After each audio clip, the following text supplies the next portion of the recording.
పాత్రికేయ మిత్రులందరికీ సోదరులందరికీ మీకు మనస్ఫూర్తిగా నా అందరికీ జనసేన పార్టీ తరపు నుంచి హృదయపూర్వక నమస్కారాలు. ఈరోజు పొట్టి శ్రీరాములు గారికి 50 అడుగుల పైన వారి విగ్రహానికి ఈరోజు జనసేన నాయకులందరం వచ్చి వారికి నివాళులు అర్పించాలని చాలా నెలల నుంచి అనుకుంటా ఉన్నాం. కానీ దానికి ఒక సిగ్నిఫికెన్స్ ఉండాలి, దానికి ఒక ప్రత్యేకత ఉండాలని అనుకున్నాం. వారి త్యాగం ఒక ఆంధ్రప్రదేశ్కే కాదు,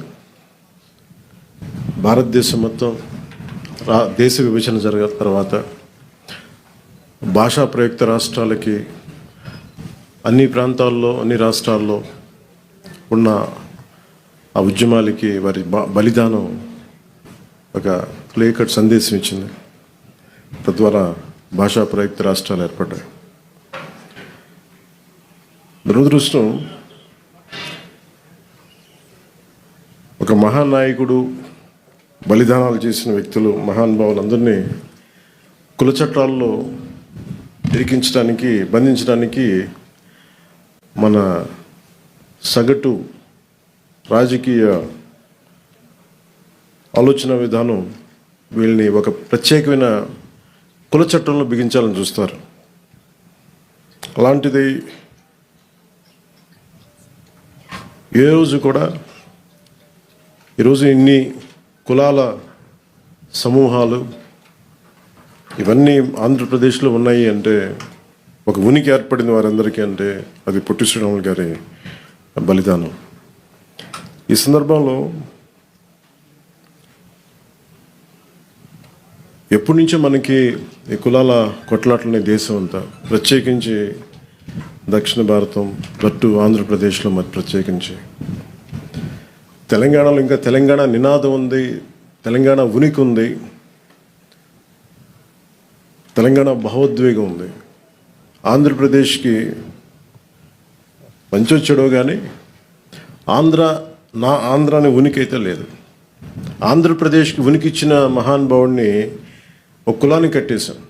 అది ఇంకా బాధేస్తూ ఉంటుంది. అలాగే కాస్ట్ బేస్డ్ మూమెంట్స్ వచ్చినాయి, సోషల్ మూమెంట్స్ వచ్చినాయి. రామ్ మనోహర్ లోహియా గారు లాంటి కాస్ట్ ఇన్ ఇండియా ఎలా ఉండాలి, ఏం చేయాలి, భవిష్యత్తు ఎలా నిర్మాణం జరగాలి, రాజకీయ నిర్మాణాలు ఎలా జరగాలి, అంబేద్కర్ గారు కోరుకున్న అనలైజేషన్ ఆఫ్ కాస్ట్, కుల నిర్మూలన, ఇవన్నీ జరుగుతాయో లేదో నిజంగా తెలియదు.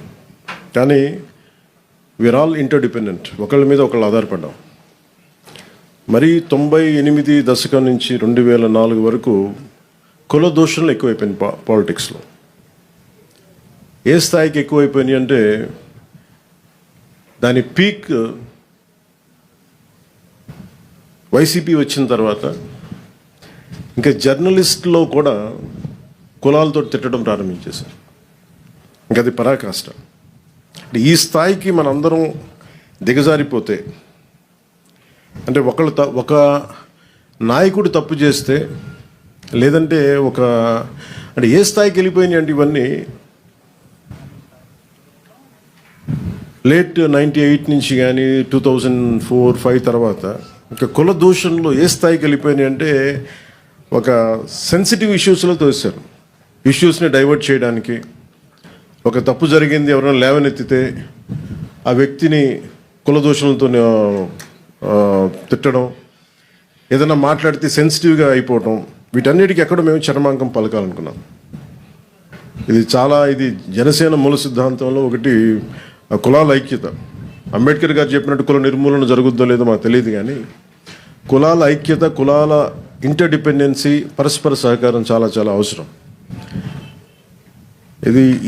ఈ ఒరబడి కనుక కొనసాగితే అడ్మినిస్ట్రేషన్ కూడా చాలా కష్టం అయిపోతుంది.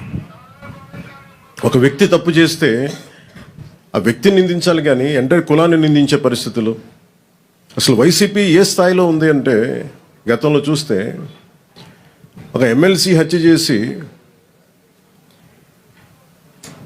ఒక దళిత కులానికి చెందిన యువకుడిని హత్య చేస్తే అది ఏ గొడవలైనా ఎన్ని పక్కన పెడితే శవాన్ని ట్యాక్సీలో పెట్టి ప్యాక్ చేస్తే వాళ్ళని వీళ్ళు వెనకేసుకొస్తారు. అక్కడ మళ్ళీ ఒక దళిత సంఘాలు కూడా మాట్లాడడం మళ్ళీ. అలాగే డాక్టర్ సుధాకర్ గారిని కరోనా టైంలో చంపేస్తే, ఆయన్ని మానసికంగా హింసించి చంపేస్తే మళ్ళీ అక్కడ ఏ సంఘాలు మాట్లాడడం. అసలు ప్రతిదానికి కూర్చోబెట్టి సంఘాలు పెట్టుకొని సంఘాల నాయకులు బాగుపడుతున్నారేమో లేదో మాకు తెలియదు, కానీ ఆ కులాల ప్రజలు మటుకు చాలా ఇబ్బందులు పడతారు, చాలా బాధపడతారు, అభివృద్ధికి అయితే నోచుకోవట్లేదు. ఇంకెక్కడో ఈ మధ్యన మరీ తెగించేసి తెగించి వీళ్ళకి అధికారం పోగానే ఇంకా ఇష్టారాజ్యంగా తిట్టడం, కుల దోషణలు, కులాల పేరు మీద మాట్లాడటం, ఇవన్నీ ఎక్కడో చరమాంకం పలకాలనిపించింది. మేమందరం కూర్చున్నాం. ఇక్కడున్న దాదాపు కీలకమైన 54 మంది మా ఎమ్మెల్యేస్ ఉన్నారు, ఎంపీస్ ఉన్నారు. మేమందరం అన్ని విభిన్నమైన కులాల నుంచి, కానీ మేమందరం భారతదేశానికి, ఆంధ్ర రాష్ట్రానికి, తెలుగు జాతి ఉనికికి, భారతదేశ సమగ్రతకి మేమందరం ప్రతిబింబం. ఇక్కడున్న ఒక్కొక్క గెలిచిన ఎమ్మెల్యేలు కావచ్చు, పదవులు ఇచ్చిన వాళ్ళు కావచ్చు, మిగతా కులాలు ఒక కులం మీద బేస్ అవుతారు పాలిటిక్స్. సౌత్లో మా వంశీకృష్ణ యాదవ్ గారు గెలిచిన, అది అన్ని కులాల సహకారం ఉంటే నేను ఎమ్మెల్యే అవుతారు. నాయకర్ గారు కావచ్చు, బోలిశెట్టి సీని గారు కావచ్చు, ఇలా ప్రతి ఒక్కళ్ళు పేరు పేరును చెప్పుకోండి. దీనికి ఎక్కడో ఇంకా మేము ఈ ప్రత్యేకించి అధికారంలో లేని వాళ్ళు కావచ్చు, మిగతా అన్ని స్థాయిలో కావచ్చు, ఎక్కడో చోట దీనికి ఒక చర్మాంకం పలకాలి, కొత్త విధానం తీసుకురావాలి. ఆంధ్రప్రదేశ్, తెలంగాణలో దాదాపు 13 లక్షల మంది పట్టుబద్దులై నిరుద్యోగులుగా మిగిలిపోతున్నారు. ఇలాంటి విషయాల మీద ఇలాంటి విషయాలను పట్టించుకోకుండా, అభివృద్ధికి ఏం చేయాలని ఆలోచన చేయకుండా, ఈ కుల దూషణలు, ఇలాంటి విద్వేషాలు, వీటన్నిటికీ ఎక్కడ చరమాంకం పలకాలి. మా పార్టీ తరపు నుంచి, జనసేన పార్టీ తరపు నుంచి మేము ఆ ఇనిషియేటివ్ తీసుకోవాలి. మేమందరం సమిష్టిగా నిర్ణయం తీసుకున్నాం. మొన్న 2 days అయింది సార్, 3 రోజుల క్రితం మేమందరం అసెంబ్లీ అయ్యాం. పార్టీ ఆఫీస్లో నాయకులందరూ వచ్చారు. మేమేం నిర్ణయించుకున్నామంటే, ఎవరు మాట్లాడినా సేనాగళం అన్న ఈ కమిటీ, ఏ కులం మాట్లాడినా, ఎవరు మాట్లాడినా అందరూ సమిష్టిగా మాట్లాడతారు, దాని మీద స్పందిస్తారు. ఒక్కొక్క కులాన్ని దూషించడం మొదలు పెడితే ఐసోలేట్ చేసి, ఇండివిజువలైజ్ చేసి, డివైడ్ అండ్ రూల్ లాగా మాట్లాడుతూ ఉన్నారు. దీనివల్ల ఏం జరుగుతుందంటే, కింద ప్రజలు ఒక అయోమయానికి గురయ్యి, కన్ఫ్యూజన్కి గురయ్యి, అభివృద్ధి వీటి గురించి ఆలోచించడం మానేసి ఎమోషనల్ గేమ్లోకి వెళ్ళిపోతున్నారు, వీళ్ళ ట్రాప్లోకి. సో దాన్ని మేము బలంగా ఎదుర్కోవడానికి ఈ రోజున ఈ సేనాగళం అనే కమిటీని, దీంట్లో అందరూ సీజన్డ్ అనుభవజ్ఞుల రాజకీయ నాయకులు ఉన్నారు, ఎమ్మెల్యేస్ ఉన్నారు, అందరూ జీవితాలని, మన సామాజిక చైతన్యాన్ని గుండెల్లో నింపుకున్న వాళ్ళు, అన్ని కులాలు ఉన్నారు దీంట్లో. అందుకని మేము ఇంకా దీనికి చరమాంకం పలకాలి. దీనికి ఏ ఒక్క కులం మాట్లాడితే, ఒక కులం నాయకుడు మాట్లాడితే మళ్ళీ మిగతా పార్టీ నుంచి అదే కులం నాయకుల చేత మాట్లాడిస్తారు. దీనివల్ల ఏమైపోతుంటే వైరుధ్యాలు ఎక్కువైపోతూ ఉన్నాయి. అలాగే కొన్నిసార్లు ఇష్టారాజ్యంగా తిట్టేసి కులాల ముసుగులో దాక్కుంటున్నారు. అది ఒక వల్నరబిలిటీ క్రియేట్ చేస్తున్నారు. ఈరోజు పొట్టి శ్రీరాములు గారి స్ఫూర్తికి, ఆయన ఆంధ్రజాతి ఐక్యతకి, భారతదేశం సమిష్టిగా ఉండాలి, దీని సమగ్రత భంగం కలగకూడదు, దానివల్ల భాషా ప్రయుక్త రాష్ట్రాలు ఏర్పడాలి, వీటన్నిటి నేపథ్యంలో ఆయన బలిదానం జరిగింది. కాబట్టి వారి స్ఫూర్తిగా తీసుకుని ఈ రోజున సేనాగళం అని మా హై పవర్డ్ ఈ కమిటీ, ఇంకా ఎవరు భవిష్యత్తులో ఎవరు కులం గురించి మాట్లాడినా సమిష్టిగా మా నాయకులందరూ దీన్ని, మా పార్టీ స్టాండ్ కానీ వాళ్ళు ఎదుర్కొంటారు. మా అందరికీ తెలియజేస్తున్నాను. Thank you sir. జై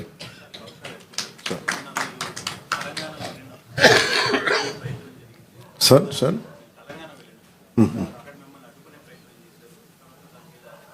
యా,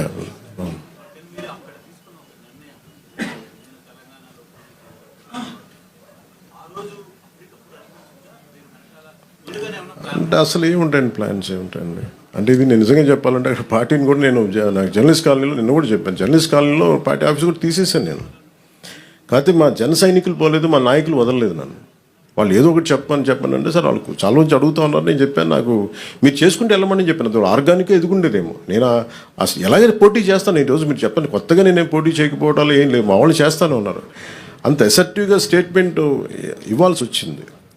అంతేగాని దాని ఏదో కూర్చోమని ప్రీ ప్లాన్డ్గాను అయ్యేం లేదండి. ఎమోషనల్ ఏముంటుందండి పాలిటిక్స్లో? ఒక 2 దశాబ్దాలు తిట్టించుకున్న తర్వాత ఎమోషన్స్ ఏముంటాయి?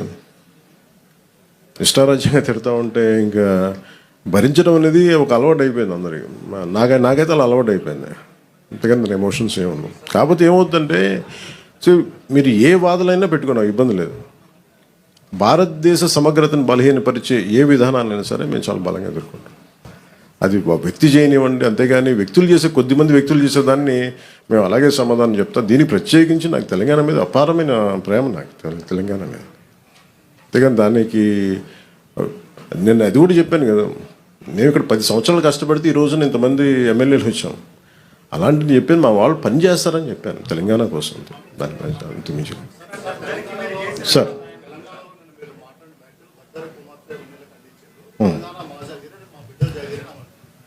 ఏదండి?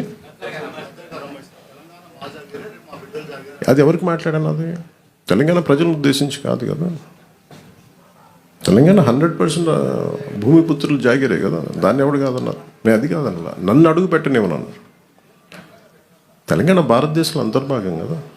నువ్వు రాకూడదు, ఇక్కడ హాస్పిటల్ ఆపరేషన్ చేయించుకుంటూ ఒక్కళ్ళు మాట్లాడచ్చు, 10 మంది మాట్లాడచ్చు. కానీ గద్దర్ గారు ఎప్పుడు ఇలా మాట్లాడలేదు. మా అజయ్ కుమార్ గద్దర్ గారి శిష్యులే కదా. ఆయన ఉస్మానియాలో చదువుకున్న వ్యక్తే కదా, రాడికల్ మూమెంట్స్లో తిరిగిన వ్యక్తే కదా ఆయన. ఇది మేబీ వాళ్ళు ఏదైనా చూడకుండా ఏదైనా పొరపాటు అని ఉన్నారు. నాకు వాళ్ళు బాగా తెలుసు కదా, వాళ్ళ కుటుంబం కూడా. అది సరిగ్గా అర్థం చేసుకుని లేకుండా మాట్లాడుతుండొచ్చు, అంతకుమించి ఇంకేమన్నా. వాళ్ళంటే నాకు అందరికీ చాలా ఇష్టం. నాకు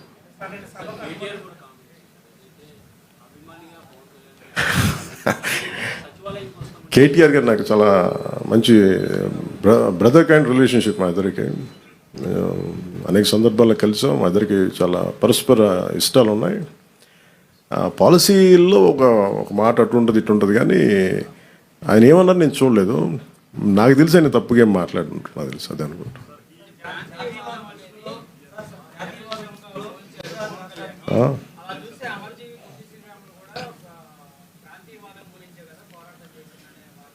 అంటే మనం ప్రత్యేక రాష్ట్రం కోరుకోవటం వేరు, ప్రత్యేక రాష్ట్రం కోరుకోవటం వేరు. ఇప్పుడు అమర్జీ పొట్టి శ్రీరాములు గారు ప్రత్యేక రాష్ట్రం కోరుకున్నారు, తెలుగు ప్రజలు కావచ్చు, ఆంధ్ర ప్రాంత ప్రజలు కావచ్చు. దాన్ని ఆయన త్యాగం చేశారు అంతే. ఆయన కూర్చోబెట్టి గొడవ పెట్టలేదు.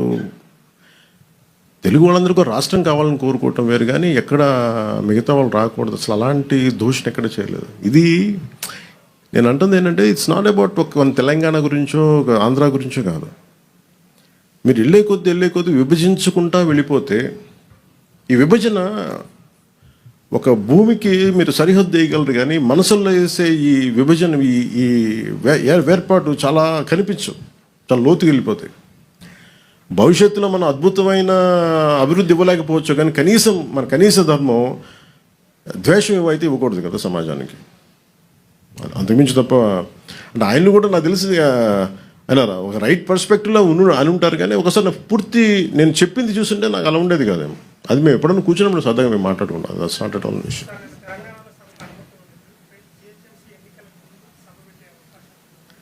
ఎంతకాలం ఆపుతారు సార్ ఎక్కడైనా సార్? ఇప్పుడు ఇలా అయితే మీరు నాకు తెలిసి తెలంగాణ అంతా కూర్చోబెట్టి, తెలంగాణ నిజంగా చెప్పాలంటే తెలంగాణ పోరాట స్ఫూర్తి చాలా ఎక్కువ. ఇప్పుడు నేను కూర్చోబెట్టి ఇక్కడున్న మా నాయకులు ఎవరు పోటీ చేయట్లేదు కదా, ఇక్కడున్న ఆంధ్ర నాయకులు ఎవరు ఎక్కడ వెళ్ళట్లేదు. అక్కడ కూర్చున్నది పూర్తి తెలంగాణ బాల్ అండ్ బ్రాట్, అది పూర్తి నేలబిడ్డలు, అక్కడ భూమిపుత్రులు. వాళ్ళు పోటీ చేస్తారంటే ఆపేది ఎవరండి? వాళ్ళు సభ పెట్టుకుంటారంటే ఆపేది ఎవరు? ఎంతకాలం ఆపగలరు? ఇజ్ ఇట్ యాంటీ కాన్స్టిట్యూషనల్ కదా. ఈవెన్ తెలంగాణ పోలీసు కూడా అదే చెప్తారు కదా, ఒకరోజు ఆపగలరు, 2 రోజులు ఆపగలరు, కానీ అన్నా తెలుసు ఎక్కడ ఆప్ చేయలేదు, జరగదు కూడా. అది ఉన్న ఏదో ఒక మేబీ ఆ సందర్భం నాకు తెలిసి ఇది ఒక్కళ్ళు కూర్చొని చేసింది కాదు, ఏదో అది చిలికి గాలి వల్ల అయిందనుకుంటున్నాను. అంతకుమించి నేను నిజంగా చెప్పాలంటే, నేను అడిగారు మన ఛానల్లో కూడా, మన కొంతమంది జర్నలిస్ట్ సోదరులు కూడా అడిగారు, ఏదైనా కాన్స్పిరసీ ఉంటుంది అంటే. ఏముంటుంది కాన్స్పిరసీ? ఏదో ఒకళ్ళు కూర్చోబెట్టి మాట్లాడి కాకపోతే దేనికి తక్కువ అంటుకుంటుందంటే, మన దేశంలో బతకడం మన హక్కు కదా. మన హక్కుని ఇప్పుడు నేను కూర్చోబెట్టి ఈరోజు ఆర్టికల్ 370 రద్దంటే, నువ్వు కూర్చోబెట్టి కాశ్మీరీ పండితులు మీరు ఇక్కడి నుంచి వెళ్ళిపోండి అంటే అవన్నీ ఎటు తిరిగినాయి, ఎటు వచ్చినాయి? అలాంటి కొద్దిమంది మాట్లాడటం అది దేశానికి శ్రేయస్కరం కాదు. నాకేదో జరుగుద్దని కాదు, నాకేం జరుగుద్ది? నాకు దాని గురించి అసలు ఇబ్బంది లేదు. ద్వేషం, విద్వేషాలకి ద్వేషాలకే ఒక ముగింపు పలకాలనే కదండి. విద్యార్థులు ఏం ద్వేషం ఉంటుంది, యువతలో ఏం ద్వేషం ఉంటుంది? ఇప్పుడు ఇందాక కలిసినప్పుడు వాళ్ళు కూర్చోబెట్టి ఇద్దరు భార్యాభర్తలు ఇద్దరు, ఒకళ్ళు నల్గొండ నుంచి, ఇంకొకళ్ళు ఇక్కడే మన గుంటూరు నుంచి. సంబంధ బాంధవ్యాలు ఉంటాయి, వ్యాపారాలు ఉన్నాయి. అది కూడా చెప్పాను. ఆంధ్రాకి వచ్చి ఎంతమంది 2014 నుంచి 24 దాకా, ఇప్పుడు నాకు తెలియదు కానీ నా కాంట్రాక్ట్స్ నేను చూడను, కానీ 14 నుంచి 24 దాకా ఎంతమంది తెలంగాణ కాంట్రాక్టర్స్ ఇక్కడ కాంట్రాక్టులు తీసుకున్నారు? అలాగే తెలంగాణలో ఎంతమంది ఆంధ్ర కాంట్రాక్టర్స్ అక్కడ కాంట్రాక్టులు చేశారు? నేనేమంటున్నానంటే, ఇవన్నీ మీరు జరుగుతున్నప్పుడు ప్రజల మధ్య ద్వేషం దేనికని అవి తీసుకురాకుండా ఒక కైండ్ ఆఫ్ రిక్వెస్ట్ అది. సార్ నాకు నిజంగా తెలియదు సార్. ప్రాబ్లం నేను నిజంగా చెప్తాను కదా, నాకు మా వాళ్ళు పోరు పెడితే వెళ్ళాను సార్. నేను మా వాళ్ళు 12 సంవత్సరాల నుంచి అడుగుతున్నారు. నాకు తెలుసు వెళ్తే ఏదో ఒకటి అంటారు, మళ్ళీ నాకు ఎందుకులే అని చెప్పి నాకు 12 సంవత్సరాలు వెయిట్ చేసిన తర్వాత, పుష్కర్ కాలం తర్వాత అంత ద్వేషం ఉండదని అనుకున్నాను. మా వాళ్ళని అడిగితే ప్రేమగా వెళ్ళాను. దానికి నాకు నిజంగా సభకి అనుమతి ఇచ్చుంటే చాలా ఈజీగా చిన్నగా అయిపోయేదేమో, నాకు అదే అనిపిస్తుంది.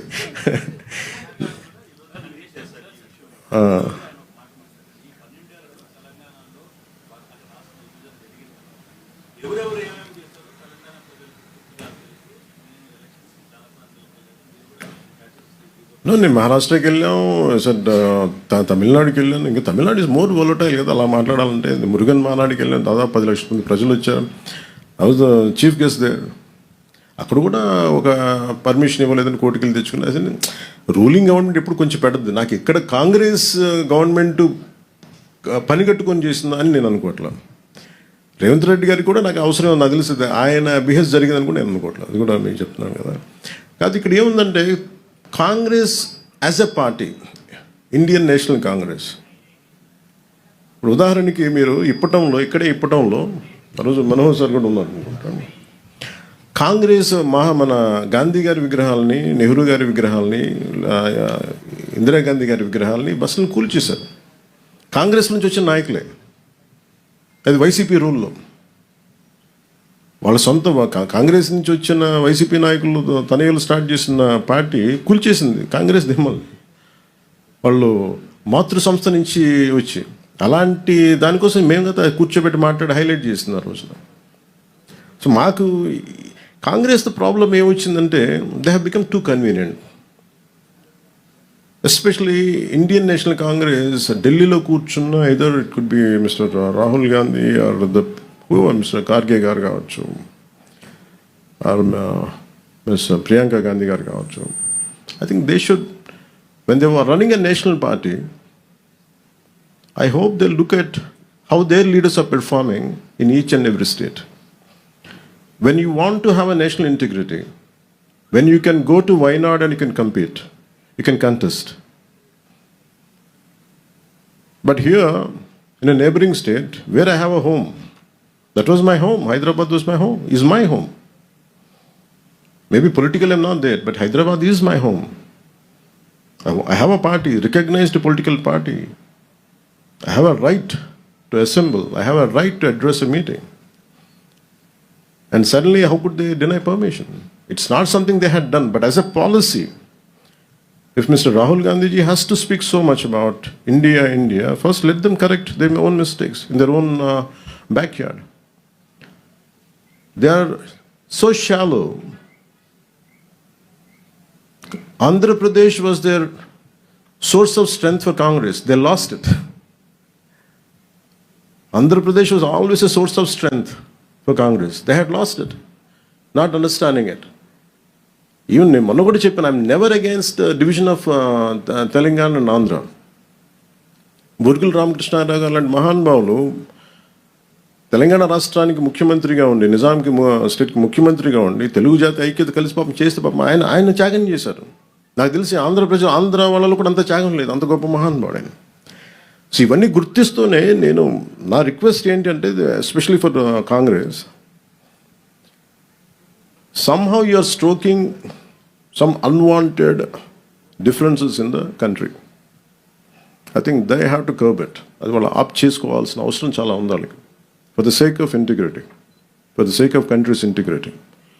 ఎందుకు విద్వేషాలు రగిల్చిన ఎవరు కూడా, ఇక రాహుల్ గాంధీ గారు మొత్తం దేశం కన్యాకుమారి నుంచి కాశ్మీర్ దాకా తిరిగి ప్రయోజనమే ఉంటాయి. If you don't understand the subtleties, if you don't understand the grass root understanding, అయితే వాట్ ఇస్ ద పర్పస్? ఏం చేస్తారని వీళ్ళందరూ కూర్చోబెట్టి, మీరు కూర్చోబెట్టి ఇలా మాట్లాడితే దే హ్యావ్ టు, వాళ్ళు కూర్చోబెట్టి మన రాజ్యసభలకి కూర్చోబెట్టి ఇక్కడి నుంచి వెళ్తున్నారు కదా. ఇక్కడికే శివశంకర్ గారిని ఇక్కడే మన గుంటూరు నుంచి గెలిపించారు. శివశంకర్ గారు తెనాల నుంచి గెలిచారు. శివశంకర్ గారు కాంగ్రెస్ నాయకులు అంతే, ఫ్రమ్ తెలంగాణ. ఎప్పుడూ డిఫరెన్స్ చూపించలేదు కదా.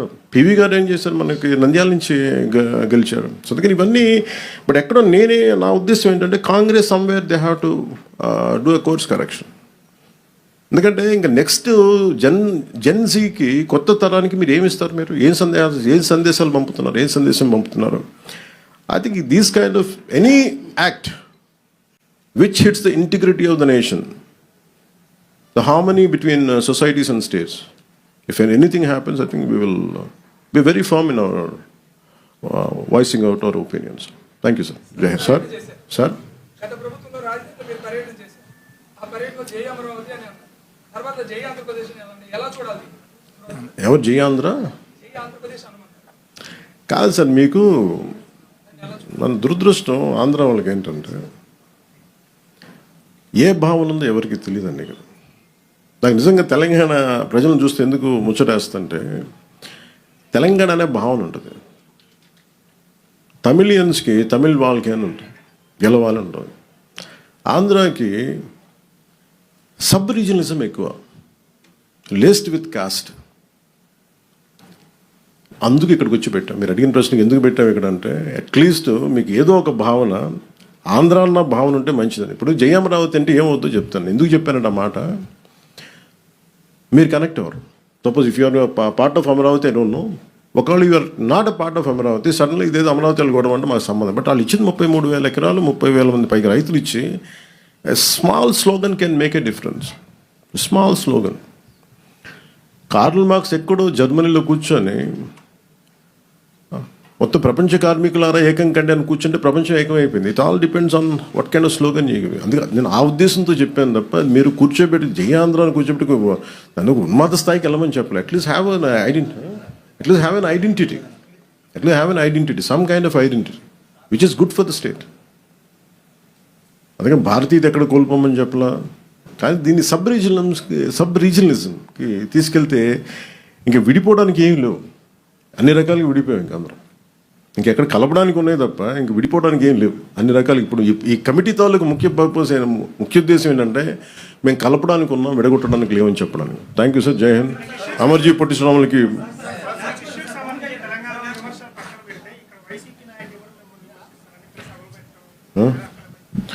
వాళ్ళు ఇలాంటి సభలు పెట్టకపోతే కదండి వాళ్ళు ఇక్కడ దాకా 11కి వచ్చారన్న.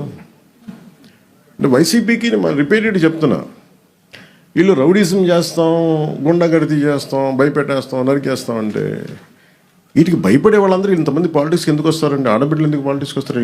రౌడీలు కానీ గుండాలకి భయపడితే there is a policy matter. మీకు నచ్చిందా పాలసీ? మీకు అమరావతి ఎంత కావాలో అంత కావాలా, 3 రాజధానులు కావాలా, అదేదో అదే చెప్తున్నాను. అదేదో నచ్చరాగా ఉంటుంది పేరెంటాను. అందుకే అంటే నేను ఎంత ల్యాండ్ కావాలి అనేది అదొక, ఇట్స్ ఆల్ డిపెండ్స్ ఒక్కొక్క విషయం. సో ఫైనల్లీ 2014లో ఒక డెసిషన్ తీసుకున్నారు. 30,000 ఎకరాలు, 33,000 ఎకరాలతో క్యాపిటల్ చేద్దామని చేశారు. అది కనీసం అమరావతికి పరిమితమైంది. కానీ నాకు తెలిసి ఎన్ని కిలోమీటర్లు సార్? ఒక హౌ మెనీ కిలోమీటర్లు? ఓకే, ఒక అమరావతి వరకు తీసుకుని ఒక 33,000 ఎకరాలు అనుకుంది. ఇప్పుడు ఆయన గత ముఖ్యమంత్రి వాళ్ళనే మాట్లాడి కూర్చోబెట్టి మచిలీపట్నం అంట, విజయవాడ అంట, గుంటూరు అంట, వాళ్ళు ఇంకా పెంచేశారు. 3 రాజధానులు అయిపోయినాయి. ఇప్పుడు మొత్తం 3 జిల్లాలతో కలిపి రాజధాని కావాలంటే ఇప్పుడు వాళ్ళకి అది వచ్చింది. నేను అలా చూస్తున్నాను దాన్ని. అంటే మొత్తం మళ్ళీ రియల్ ఎస్టేట్లు అమ్ముకోవచ్చు, ఇంకోటి చేయొచ్చు. ఎప్పుడు సాగుద్ది? చాలామంది చచ్చిపోతారు ఇవన్నీ ఈ లోపు. చాలామంది పోతారు. ఎందుకంటే అంతకాలం ఒక రాజధాని నిర్మాణం కానీ ఇవన్నీ కూర్చోవాలంటే రూమ్ ఒక రాత్రికి రాత్రి నిర్మింపబడలేదు కదా. హైదరాబాద్ రాత్రి నిర్మింపబడిందా? ఈ రోజుకి మీకు సైబరాబాద్కి వెళ్తే 30-40 సంవత్సరాల క్రితం 30 years బ్యాక్ స్టార్ట్ అయిన సైబరాబాద్ ఇంకా కన్స్ట్రక్షన్ జరుగుతూనే ఉంటుంది. ఇంకా అవ్వలేదు, అది ఎప్పటికీ అవ్వదు కూడా. అది కాన్స్టెంట్ కరెక్షన్ నిర్మాణం జరుగుతూనే ఉంటుంది. అలాంటిది ఒక కొత్త రాజధానికి అదే కదా మన దేశం నేను కోరుకుందా, మన రాష్ట్రంలో అదే కోరుకుందా. ఐక్యత లేదు, ఒక ఏకాభిప్రాయం లేదు. ఇది నాకు ఒక అభిప్రాయం ఉంటుంది, ఇంత రాజధాని ఏ సైజులో ఉండాలి నాకు ఒక అభిప్రాయం. కాబట్టి ఇంక అందరం కలిసి ఒక నిర్ణయం తీసుకున్నారు కదా. తీసుకున్నప్పుడు ఇంక దాన్ని ముందుకు తీసుకెళ్ళాలి, దాన్ని ఒక ఆచరణలో పెట్టాలనుకుంటాం తప్ప ఇంక దాన్ని ఇంకా కన్ఫ్యూజన్ తీసుకొచ్చి ఇంకా దాన్ని చండాలం చేసి ఇది కొంచెం రైట్ ప్రాసెస్ కాదు సార్. మీది last question sir. Thank you sir.